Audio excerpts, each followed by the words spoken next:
మన ప్రభువును రక్షకుడైన యేసు క్రీస్తు అతి శ్రేష్టమైన నామాన్ని బట్టి ఈ ఉదయకాల హోసన్న దైవ సందేశాలు అనే కార్యక్రమాన్ని వింటున్న దేవుని బిడ్డలని మీకు శుభం కలుగునగాక. అందరికీ వందనాలు. మీరంతా క్షేమంగా ఉన్నారని విశ్వసించి మీ నిమిత్తం ప్రతిరోజు ప్రార్థన చేస్తున్నా. ఆయన బాహు మీకు ఎల్లప్పుడూ తోడుగా ఉండునగాక. ఈ శుభవేళ వాక్యాన్ని జ్ఞాపకం చేసుకుందాం. దేవుని వాక్యం ప్రతిరోజు మనల్ని చిగురింపజేస్తుంది, ఆశీర్వాదకరంగా మారుస్తుంది. భక్తిపరమైన జీవితంలో మనల్ని ఎంత ఉన్నతంగా తీసుకుని వెళుతుందో. ఈరోజు నేను మీకు చెప్పే మాట ఏమిటంటే, మనతో ఉన్న వ్యక్తులు కానీ, మనతో ఉన్న ఆస్తి కానీ, అలాగే మనతో ఉన్న కొన్ని పరిస్థితులు కానీ కొంతకాలమే ఉంటాయి. వాళ్ళు కొన్నిసార్లు మనం ఆపదల్లో ఉంటే మీరు భయపడబాకండి, మేము ఉన్నాం కదా అని అభయం ఇస్తూ వాళ్ళు భరోసాతో మనం నిలబెడతారు.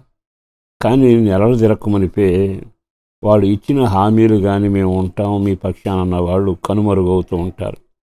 పర్వాలేదులో నాకు ఆస్తి ఉందనుకుంటున్నాను, అది దాని పేరు హారతి కర్పూరంలాగా ఎప్పుడు కరిగి విడిపోతుందో తెలియదు. అంటే మన జీవితంలో జీవితకాలం నెమ్మది క్షేమం కలగాలనుకుంటే వీళ్ళంతా అవసరమే కానీ స్థిరమైన వాళ్ళు కాదు.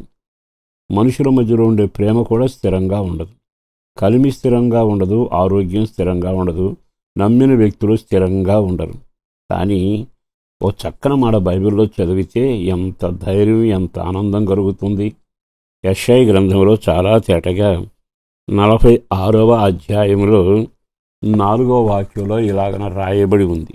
ఏమని ఉందో తెలుసా? తల వెంట్రుకలు నెరయు వరకు నిన్ను ఎత్తుకుని వాడను నేనే. మనం పిల్లలను మోస్తుంటాం కదా, 3 సంవత్సరాలు మోసేటప్పటికీ వాడిని కింద దించి నడిపిస్తాం. సాధ్యమైనంత వరకు వాడిని ఎక్కువ సంవత్సరాలు మోయటానికి మోయకూడదు కూడా. కానీ బైబిల్ అంటున్న మాట ఏమిటంటే, నేను మిమ్మల్ని మీ పిల్లల్ని ఎలా భరించి మోస్తూ నడిపిస్తారో మీ తల వెంట్రుకలు నిలిచేంత వరకు, అంటే మీ జీవిత కాలం నేను మిమ్మల్ని ఎత్తుకొని తీసుకుని వెళతాను. ఎత్తుకునేవాడను నేనే అని చాలా అభయంతో కూడా మాట ఇస్తున్నాడు. ఈ మాట చదివినప్పుడు 3 సంవత్సరాలు 2 సంవత్సరాల తర్వాత బిడ్డను మనం మోయలేం. కానీ దేవుడు ఎంతకాలం మనల్ని భరిస్తున్నాడు? మోయడం అంటే భరించుట. ఆ పిల్లల్ని మనం చంకనేసుకుని తిరుగుతూ ఉన్నప్పుడల్లా ఏ రకమైన ఇరుకు ఇబ్బంది లేకుండా వాడు సౌఖ్యంగా ఆనందంగా ఉంటాడు. నడవడం మొదలు పెడితే ఎదురు దెబ్బలు వస్తాయి, బురద వస్తుంది, ముళ్ళు ఉంటాయి, గరుకు మెరక ఉంటుంది. కానీ చంకలో ఉన్నంత కాలం తల్లి పడుతుంది, తండ్రి పడతాడు ఆ బాధ, కానీ తాను దూరంగా ఉంటాడుగా. ఇక్కడ ప్రభు అంటాడు, మీరు నన్ను నమ్ముకుని యథార్థమైన జీవితాన్ని జీవిస్తూ మీరు నా మార్గంలో నా వెనక మీరు నడిచొస్తూ ఉంటే నేను మిమ్మల్ని వెలిగించి లోకానికి వెలుగుగా చేస్తాను, దీవించి ఐశ్వర్యవంతుడిగా చేస్తాను, అనేకుడికి ఆశీర్వాదకరంగా చేస్తాను. అయితే నేను మీకు ఇచ్చే హామీ ఏమిటంటే, మీ తల వెంట్రుకలు నిలిచేంత వరకు నేను మిమ్మల్ని ఎత్తుకొని తిరుగుతున్నట్టుగా భరిస్తాను. ఆహా, ఎంత అభయమిచ్చిన వ్యక్తి ఎవరున్నారండి? ఇరుకులు వస్తాయి, మెరకలు వస్తాయి, యుద్ధాలు వస్తాయి, సముద్రాలు వస్తాయి, తుఫానులు వస్తాయి, ఎదురు దెబ్బలు వస్తాయి, నష్టాలు వస్తాయి. జీవితంలో ఇప్పుడు మీరు అనుభవించరా? వయసు చిన్నదైనా బాధలు ఎక్కువయ్యాయిగా.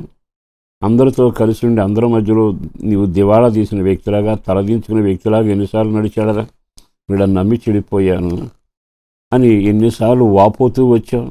ఎందుకో పరిశుద్ధాత్మ దేవుడు మాట్లాడుతుండగా నిన్నట తల వెంట్రుకలు నిలిచేంత వరకు, అంటే జీవితంలో ముసలితనం వచ్చేంత వరకు ఆయన భరిస్తాను అంటున్నాడు. మోస్తున్నా, భరించినా, పోషించినా, నడిపించిన భారం అయిందేగా. అట్టి కృపగలిగిన దేవునిలో నీ జీవితాన్ని పెట్టుకున్నా, ఆ యేసుని బండ మీద నీ జీవితాన్ని కట్టుకున్నా, ఆ విలువైన మాటలు విని వాక్య పెరుగులు నడిస్తే నీకు భరోసా ఉందిగా. లోకంలో రకరకాల భరోసా పథకాలు ఉంటాయి, కానీ బైబిల్లో భరోసా ఏమిటో తెలుసా? తప్పనిసరిగా నేను నిన్ను భరిస్తాను, క్షేమంగా నడిపిస్తాను. ఈ మాటలు విన్నాకైనా ఎదురు దెబ్బలు తిన్న సహోదరి సహోదరులారా, ఓడిపోయినా, తలదించుకున్నా, వేదన పడ్డా, ఇక అయిపోయింది అయిపోయింది, ఇప్పుడైనా జీవాధిపతిని నిన్ను మోస్తాను, తల వెంట్రుకల వరకు భరిస్తానన్న వారి దగ్గరికి రాగలిగితే ఆయన హక్కును చేర్చుకుంటాడు. కంటికి రెప్పగా కాపాడి ఇనప కులంలోకి వెళ్ళినా తోడు ఉంటాడు, సింహ భూమిలోకి వెళ్ళినా భద్రం చేస్తాడు, అగ్నిగుండంలోకి వెళ్ళినా కాలకుండా చేస్తాడు, జలంలో పడ్డా భద్రపరుస్తాడు. అట్టి దేవుని సన్నిధిలో ఉన్న ఆ భద్రత, ఆ కాపుదల మీరు అనుభవిస్తారని కోరుకుంటూ ఈ మాటలు మీతో పంచుకుంటున్నాను.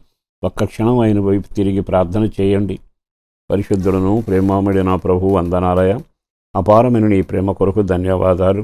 నీలోని భద్రత ప్రజలు అనుభవించగలగాలి, నీ క్షేమం చూడగలగాలి, పవిత్రమైన జీవితంతో నడవడానికి వాళ్ళ క్షేమం కోరి ప్రార్థిస్తుండగా పిల్లల చదువులు, ఉద్యోగ వ్యాపారాలను, పెద్దల ఆరోగ్యంలోనూ, వాళ్ళకు కావలసిన నోటి నిండా నవ్వు అనే సంతానంలోనూ, వ్యాపారం వ్యవసాయంలో కానీ, కష్టార్జితలో కానీ, ప్రార్థన రక్షణ భాగ్యంలోని కానీ అన్నీ మీరు పూచీబడి కార్యాలు చేసి నీ రాకడ కొరకు సిద్ధపరచుమని, ప్రతి విషయంలో మేలు చేసి వారి జీవితాన్ని నీ చేతుల్లో పెట్టుకుని నడిచే భాగ్యం దయచేయండి. యేసు పేరట వేడుతున్నాము తండ్రి, ఆమేన్.